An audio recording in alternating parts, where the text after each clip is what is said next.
ஒரு வருஷத்துக்கு 7%. ஓகேங்களா, ஒரு வருஷத்துக்கு 7%. அப்போ 6 மாதத்துக்கு பார்த்தோம் அப்படின்னா ஒரு வருஷத்தில் பாதி தானே 6 மாதம். அப்போ 7%த்தில் பாதி 3.5. வேலை முடிஞ்சுங்களா. அப்போ ஒரு வருஷத்துக்கு 7%, 6 மாதத்துக்கு அதில் பாதி 3.5%, மொத்தத்துக்கு கூட்டுங்க 10.5%. அப்போது கொடுத்துருக்க 8000 அமௌண்ட்டில் நீங்கள் 10.5% கண்டுபிடிச்சா வேலை முடிஞ்சிச்சு. 10.5%. 10% நான் ஆல்ரெடி சொல்லியிருக்கேன். ஒரே ஒரு ஜீரோவை கேன்சல் பண்ணிட்டீங்கன்னா இதுதான் 10%. இதுதான் 10%.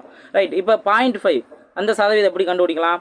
1% பாதி தானே 0.5 அப்படின்னு நம்ம சொல்கிறோம். அப்போது இங்கே கொடுத்துருக்க 8000ல் 1% என்ன? 2 ஜீரோ கேன்சல் பண்ணிட்டோம்னா அதுதான் 1%. அப்போ இதில் பாதி 40. வேலை முடிஞ்சுங்களா. அப்போ 10% வந்துட்டு 800, 0.5%ங்கிறது 40. அப்போ 800ஐயும் 800